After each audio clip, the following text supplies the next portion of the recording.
Propósito, o nosso alimento. Você é bem-vindo, bem-vinda aqui a mais uma meditação da poderosa Palavra de Deus. Que a graça dele esteja sobre você e todos aqueles que fazem parte da sua vida. Hoje nós vamos ler e meditar o Evangelho de Jesus Cristo, escrito por Marcos, capítulo 6, versículos do 30 ao 34. E a Palavra de Deus nos diz o seguinte: Naquele tempo, os apóstolos reuniram-se com Jesus e contaram tudo o que haviam feito e ensinado. Ele lhes disse: Vinde sozinhos para um lugar deserto e descansai um pouco. Havia, de fato, tanta gente chegando e saindo que eles não tinham tempo nem para comer. Então foram sozinhos, de barco, para um lugar deserto e afastado. Muitos os viram partir e reconheceram que eram eles. Saindo de todas as cidades, correram a pé e chegaram lá antes deles. Ao desembarcar, Jesus viu uma numerosa multidão e teve compaixão, porque eram como ovelhas sem pastor. Começou, pois, a ensinar-lhes muitas coisas.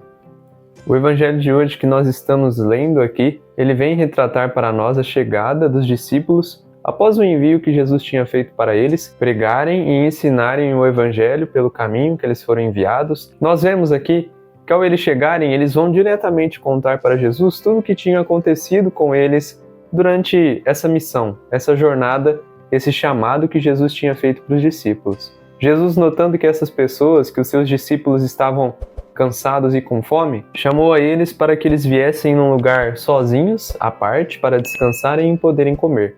Portanto, as pessoas naquela época, como hoje, eram tão necessitadas de ouvirem a palavra de Deus para serem libertas dos seus demônios interiores, para serem curadas das suas misérias, e para encontrarem um sentido para a vida delas, que elas continuam assiduamente correndo atrás dos discípulos e também de Jesus.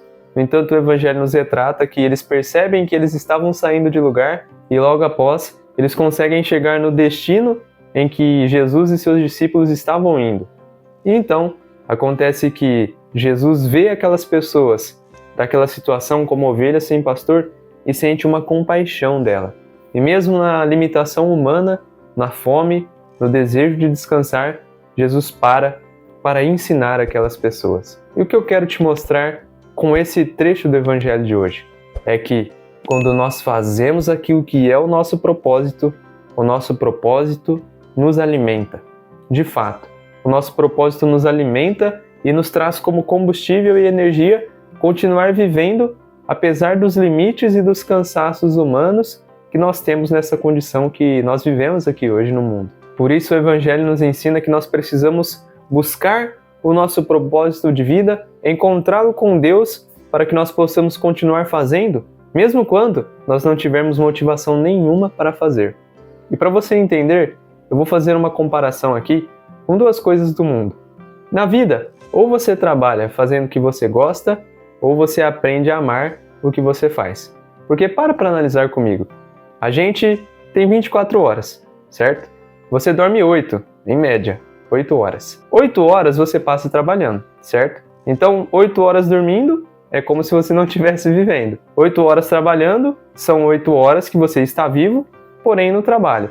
As outras 8 horas são esses intervalos de tempo em que você para almoçar, toma banho, se arruma para ir para o trabalho. Ou seja, você tem 16 horas de vida restante. 16 mais 8, 24. As 8 dormindo. Então, 8 horas do seu trabalho representa 50% da sua vida.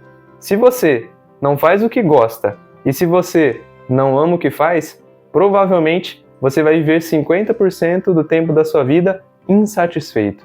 E é isso que a Palavra de Deus quer nos convidar hoje a refletir, que nós precisamos fazer aquilo que é o nosso propósito.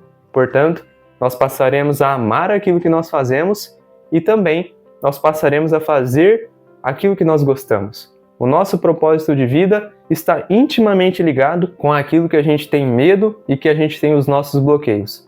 Por exemplo, às vezes você tem medo de falar em público.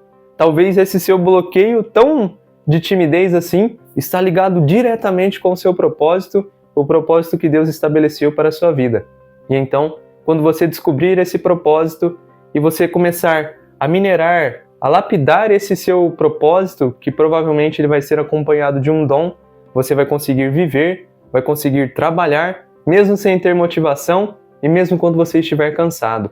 Veja aqui qual era o propósito de Jesus: ensinar a verdade da palavra de Deus. Por isso, mesmo com fome, mesmo com sede, cansado, ele parou com compaixão e foi ensinar aquelas pessoas a palavra de Deus para libertar elas da escravidão do pecado. Fica aqui o convite para que você reflita, encontre o seu propósito e viva 50% do tempo da sua vida satisfeito. E pare de perder tempo com aquilo que não tem valor, sentido e significado para você. Amém? Que Deus abençoe você e todos aqueles que fazem parte da sua vida. Eu espero e acredito que hoje mesmo, você vai em busca de se relacionar com Deus e eu te convido a fazer isso, para encontrar o seu propósito e começar a viver uma vida que tem sentido. Um grande abraço para você e até mais!